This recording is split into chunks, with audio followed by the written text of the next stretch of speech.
Ils brillent depuis le début de ces mois par leur absence aux plénières de l'Assemblée nationale consacrée à l'examen de la prorogation de l'état de siège dans les provinces du Nord Kivu et d'Ituri.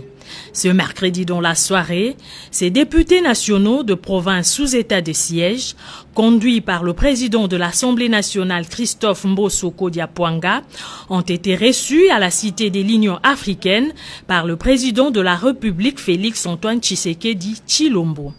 Dès l'entame, ces caucus des députés ont expliqué aux garants du bon fonctionnement des institutions leur motivation dans la décision de ne plus participer au débat sur la prorogation de l'état de siège.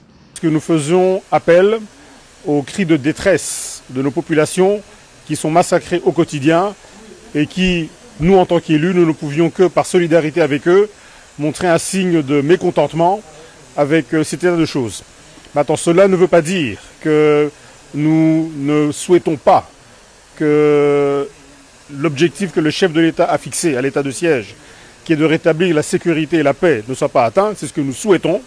Mais bien sûr, il était important de pouvoir en tout cas poser les problématiques actuelles qui se passent dans la mise en place de cet état de siège. En accordant une oreille attentive aux préoccupations de ses élus, le chef de l'État a démontré une fois de plus sa détermination à rétablir la sécurité et la paix dans ces deux parties du pays, et c'est ce que reconnaît le porte-parole de député Mwanza Amisi Singoma.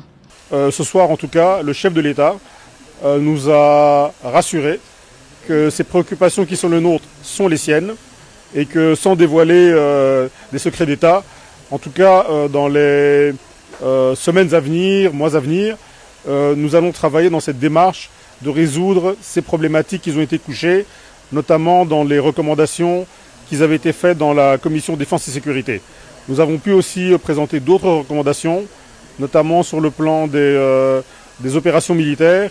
Et je pense que là aussi des décisions seront prises. À la question de savoir si, à l'issue de cette rencontre, les élus du Nord Kivu et de l'Ituri reprendront leur place dans l'hémicycle pour statuer sur les prochaines prolongations de l'état de siège, le porte-parole des députés est resté un tout peu évasif. Le chef de l'État nous a écoutés.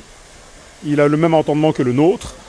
Je pense que maintenant, vous verrez à la prochaine prolongation sûrement le comportement que nous avons comme élus, mais je peux vous dire qu'à ce stade-ci, nous sommes quand même satisfaits de ce qui a été dit.